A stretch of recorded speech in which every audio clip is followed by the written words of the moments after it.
Christ. In your mighty name we pray. Amen and amen. You are called to belong. We are now on our third week and we are now on our second purpose. What the purpose that we have? We are called to belong. Live your calling. What on earth am I here for? We have that question. I just want to share to you a survey in 2005 by the Barna Research Group. They reported that in the United States, about 10 million self-proclaimed born-again Christians had not been to church in the last 6 months, apart from Christmas or Easter. 10 million people who say that they're born-again Christians. Barna defines them as born-again, those who say that they have made a personal commitment to Jesus Christ, that they will go to heaven, and that they are offering their life to Christ. But remember, 10 million of them have not been in church for the last 6 months. That was in 2005. I don't know right now. I hope that number is slowly decreasing and not increasing. Nearly all of these born-again Christians say their spiritual life is very, very important. But for 10 million of them, spiritual life has nothing to do with church. It has nothing to do with church. Another study completed by the Lifeway Research in 2006 gives some good insight on why these people are leaving the church. The top 4 reasons are changes in life situation. They say they're moving, they have another work, or divorce. And then some of them will say, 37% of them will say, I became disenchanted with the pastor or with the church. And then some will say, 26% of them will say church is not fulfilling my needs or my reasons for regular attendance. They're making excuses. And then 22% say they have a change in their belief, interest, and attitude toward church. There's a tendency on our part to view our relationship with God as something that's just personal. If you're always having a picture of yourself, it's like a selfie picture. It's all about you. But you know what? Christian life is not just about you. It's about you and me. Amen? That's why we are in a church. That's why we are called the body of believers. It's you and me. Why? Because of one common denominator. And that is because of our Lord and Savior Jesus Christ. Amen? I know you can choose not to be here right now. But you know what? This church is not this building. The church is you and me. And Christ is the head of this church. In this passage, God's word is reminding us that our Christianity is not just for us.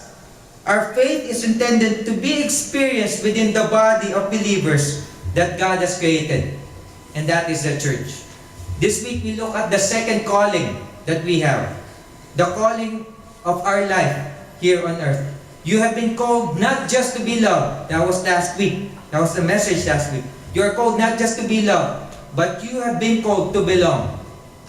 You have been called to belong. To belong to God's church, which is going to go on and on for eternity.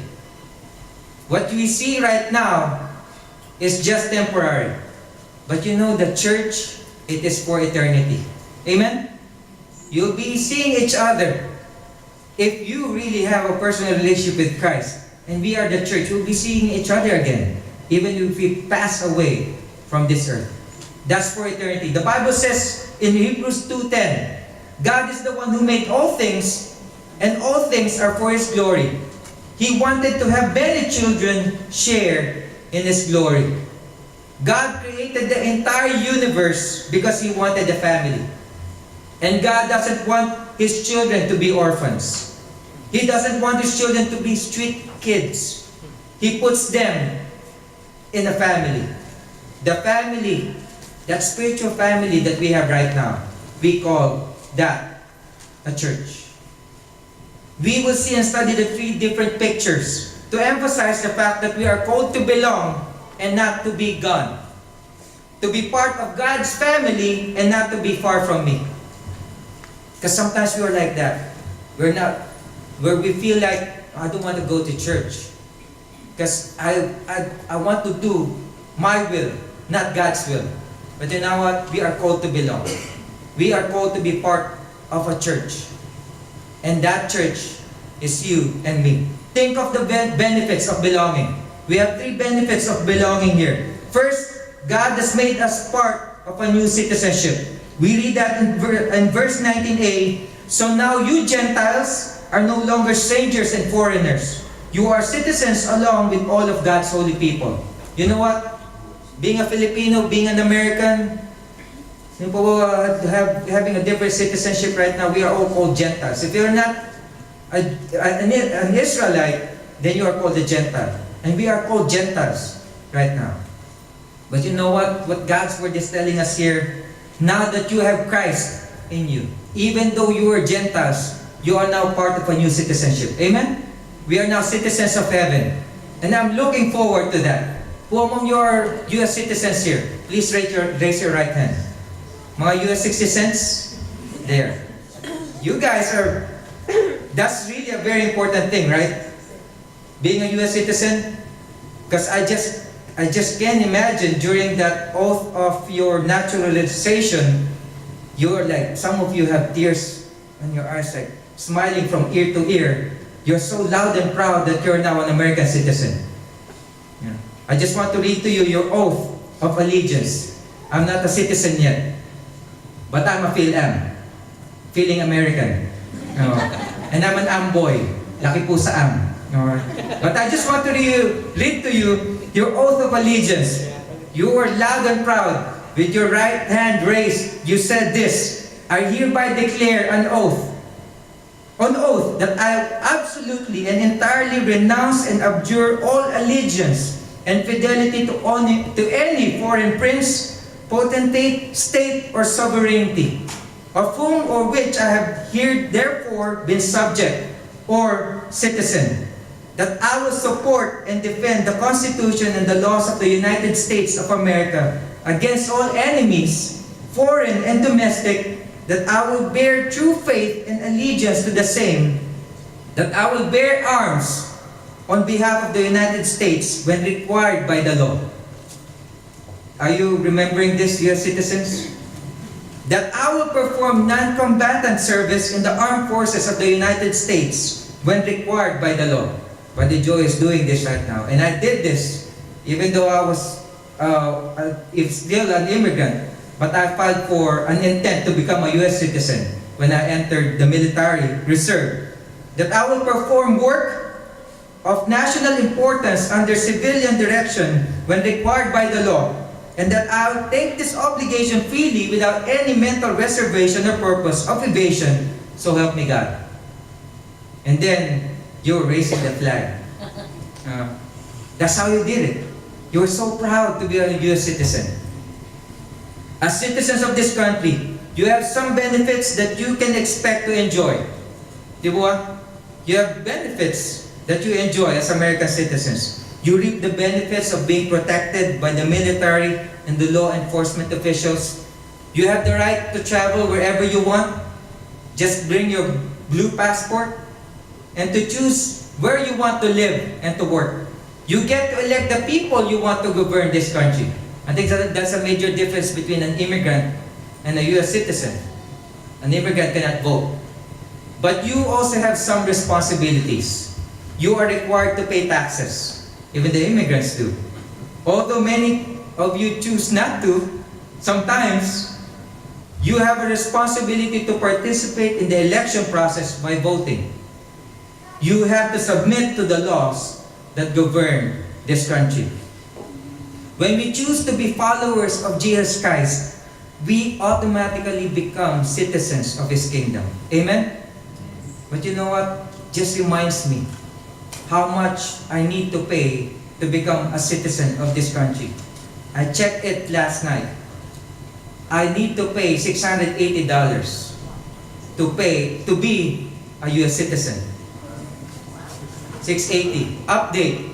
For those who are immigrants for a long time and you haven't filed for citizenship yet, it's $680 to file for citizenship. But you know why I'm so proud to to be a US citizen, to be a citizen of heaven? Because Jesus Christ paid for it with His blood. Amen? I don't have to pay for it. I don't have to pay $680. It's like blood and sweat and tears for me. That's how much it is.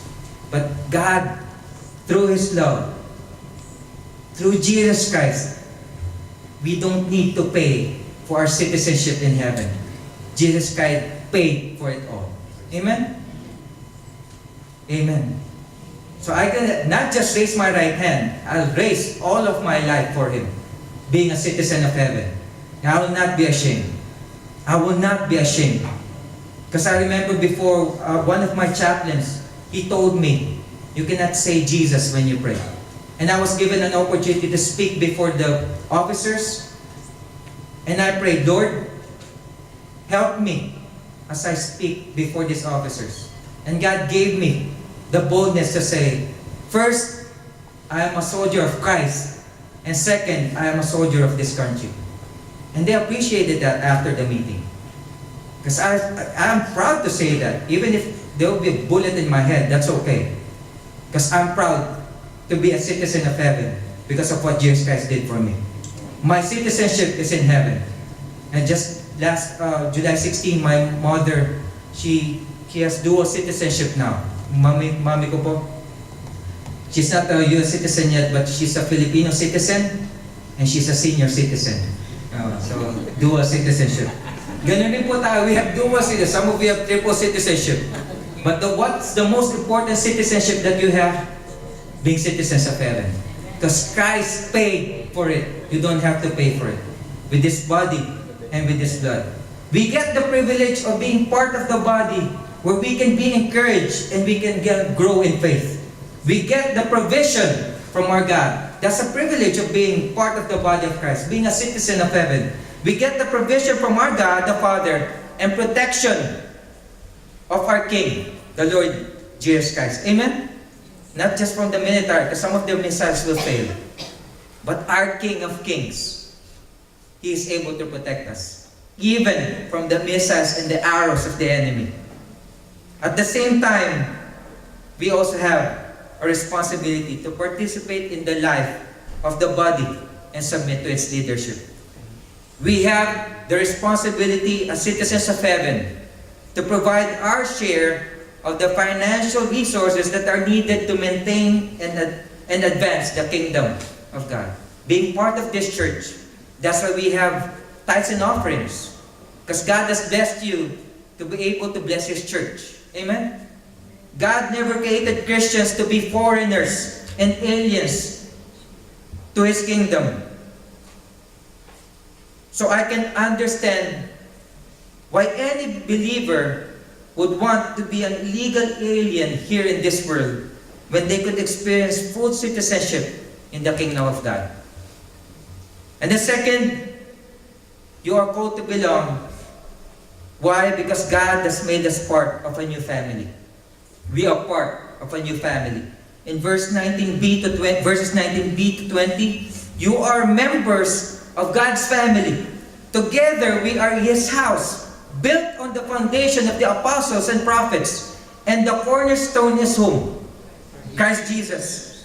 I was reflecting this week of all the benefits that I enjoy being part of the Cabral family. One of the greatest benefits that I have while growing up is that I had direct access to my father and my mother. That I could talk to them anytime I want to, without asking for an appointment. That I could ask them for the things that I need without going through a meeting first and have deliberations and discussions and waiting for an approval. No yays and nays. You know, do you remember when you're attending meetings? I don't need to wait for an approval. I don't need to hear those words, say yays or nays. I can just say, tatay, nenay, gusto kong tinapay, gusto kong kape. That's it. That's direct access. That's being part of family. Amen? My family is also a place where the characteristics of my parents were passed down to me and developed in my life. That includes genetic traits, of course. But perhaps even more importantly, it includes the character that I've seen my parents demonstrate in their lives that I learned from. Things like the value of relationships, I always learn it from them. I've learned it from them. That even though if there's a problem with money, relationships is more important than problems with money. Amen? Then relationships of the benefits of seeing them honoring others, seeing them being able to forgive, seeing them model to me perseverance.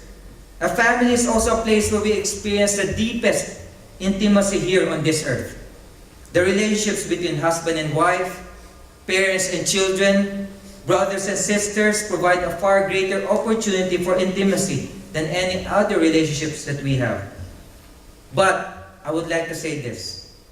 Even having the benefits of a physical family, our spiritual family is more. The family will pass away. They'll be divorced. It's not forever. They'll be divorced. There'll be death. We will be moving forward. We'll be passing on.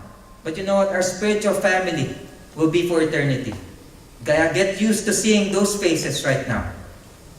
Because you're part of the spiritual family. I'm a part of the family of God. I've been washed in the, I like the song. Thank you, Pastor E.G., for including that. I'm so glad I'm a part of the family of God. Why? Because that's forever and ever.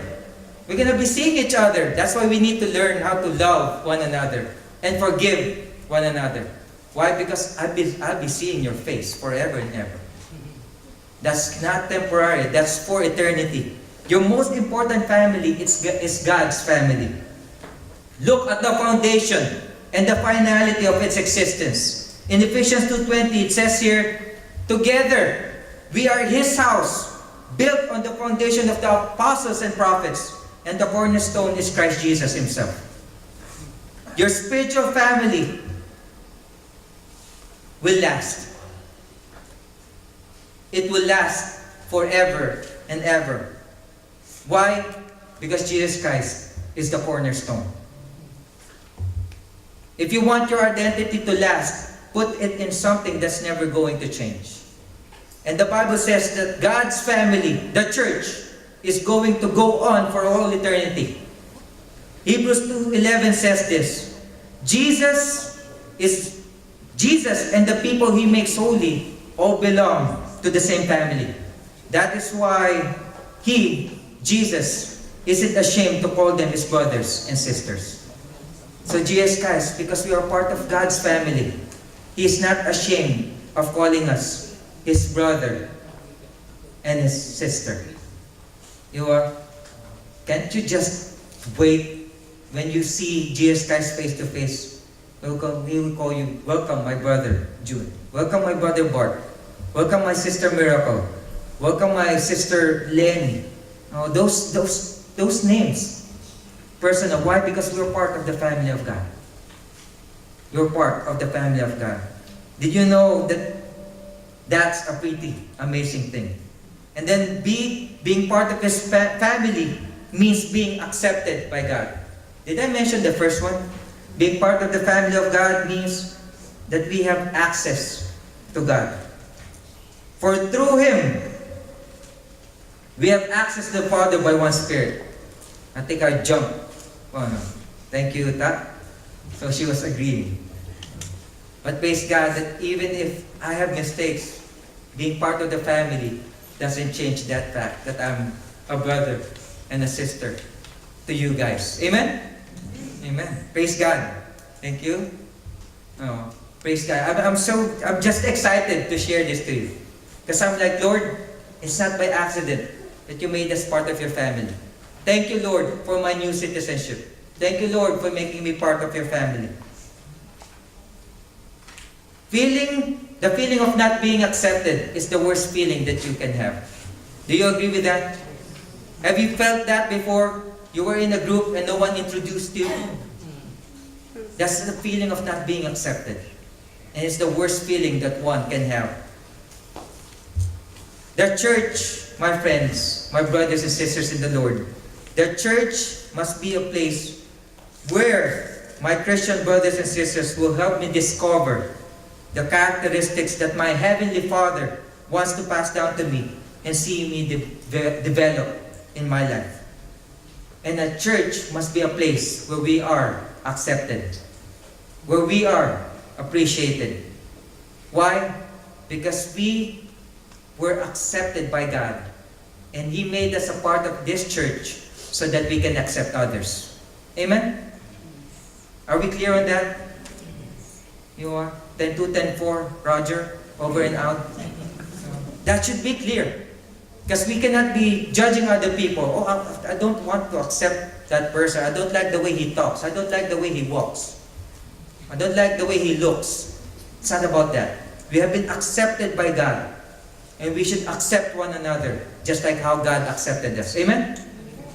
As we look again in verse 20, we see that Jesus is described here as the cornerstone.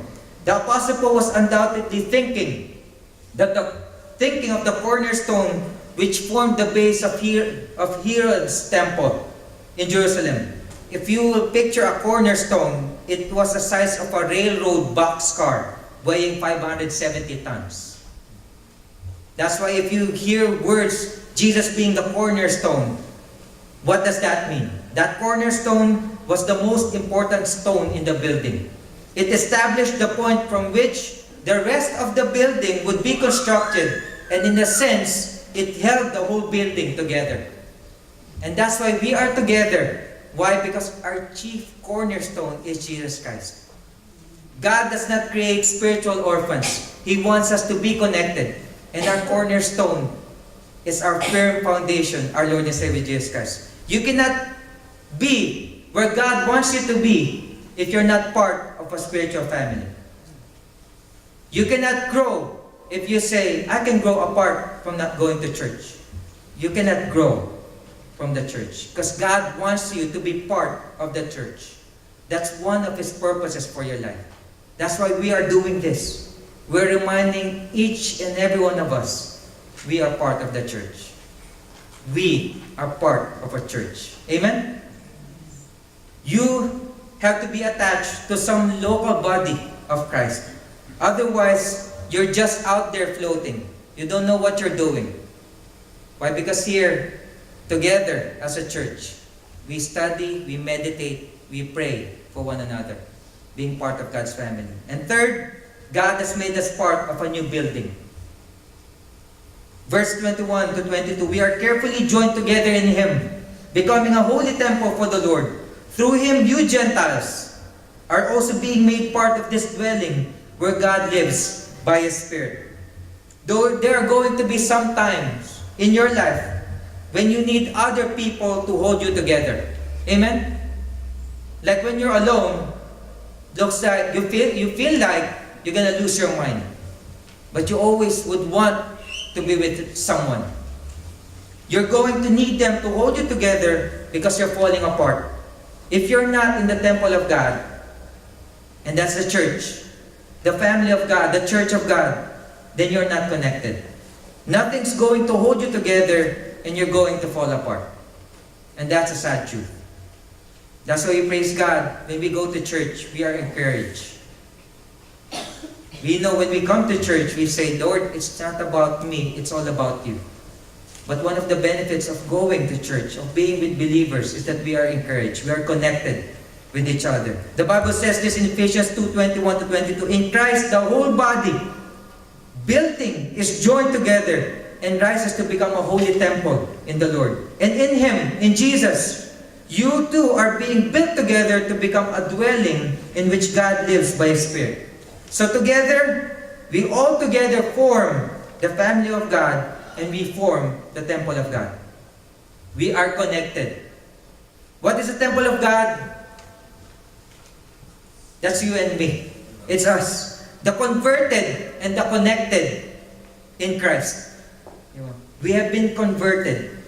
We have been changed from our old life to the new life because of Christ. And we are connected together. We need to be part of a family to understand our identity. And we need to be part of God's temple to get the stability where we support and we connect to each other.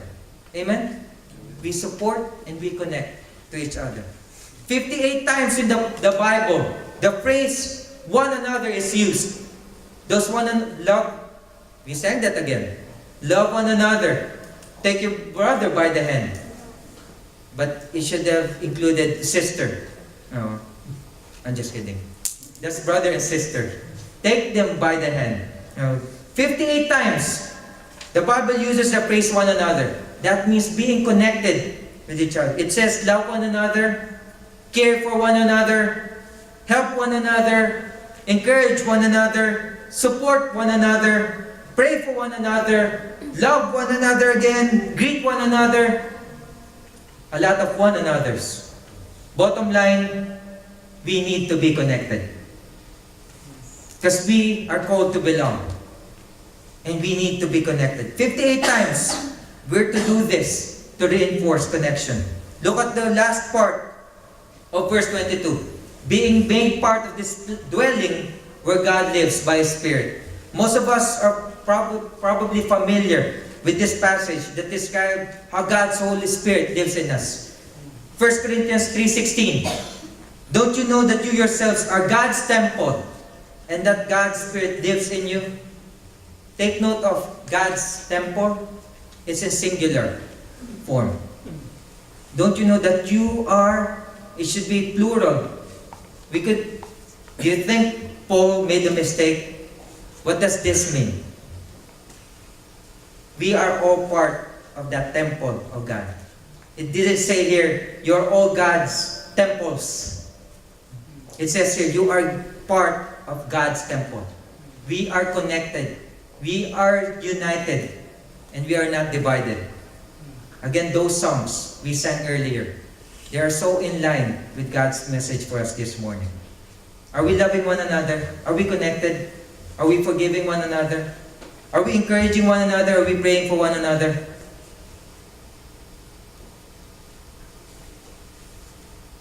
You can answer that. That will be between you and the Lord. But we are part of God's temple. God does not create individual Christian blocks. We are designed to exist together. Interdependent and not independent. Now, as I close, I want us to remember the slogan, let's go, God's Lego. I love Legos. But you know what? If you don't connect them together, they're just what? They're just a pile of plastic. That's why Christians, if you say that you're a believer and you're not connected, you're just what? I don't want to say it. Okay. But I just want to remind us that you need to be connected. We belong together. Let's go, God's Lego. We are connected together. Romans 1:12 says this, I want us to help each other with the faith we have. Your faith will help me, and my faith will help you. We are connected. We are called to belong. We are connected to Christ, who changed us, who called us, and who have chosen us. That's why we need to be connected. Let me close with this verse, Ephesians 3:21. Glory belongs to God in the church and in Christ Jesus for all time and eternity. Notice the Bible says two things here. What two things bring glory to God? Or two important truths that bring glory to God is the church and Jesus Christ. So if you want to give glory unto God, then what does this mean for us? We need to be part of the church. You are called to belong. We should and must be connected with Christ and connected with fellow believers in Christ. The church is the family of God. Those two bring glory to God. Don't you ever put the church down again. Because some of us, we're putting the church down. Don't you ever do that. Why? Because the church and Christ Jesus, they bring glory to God. It's God's bride. I know my wife asked me about this. Babe, how can you say that the church is God's bride? Because Jesus Christ is the head of the church. And the church is what? The body of Christ. And when Christ comes again, which will be united with Him? It's the church.